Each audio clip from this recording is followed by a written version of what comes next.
Picking up the pieces, a worker cleans up the mess outside a building where protesters burnt a UN vehicle in Kinshasa last Saturday. The protest was sparked by the escalating conflict in eastern DRC. The demonstrators targeted Western embassies that they accuse of supporting Rwanda, which Congolese authorities have blamed for backing the M23 rebels. Rwanda has repeatedly denied the charge. The violence has prompted the DRC government to ban gatherings of more than 5 people in the Kinshasa city center. But some analysts have criticized the move. People have the right to protest. That's a constitutional right. It is the government's duty to supervise demonstrators. Stopping the Kinshasa population from showing their solidarity with the people in the east may lead to sentiments that encourage the division of the country.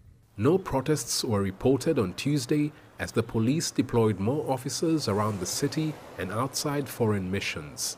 But some members of the public want the protests to go on. We should continue protesting and force all those foreigners working with our enemies out of our country.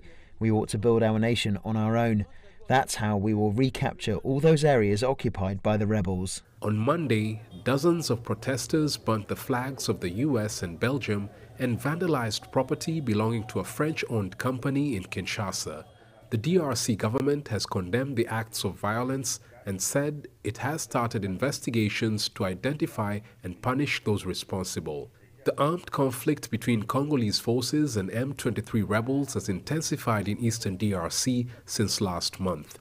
Humanitarian organizations say the clashes have forced more than 150,000 people to flee their homes. The ongoing conflict by the M23 rebels in the east of the DRC has whipped up nationalist sentiments across the capital, Kinshasa.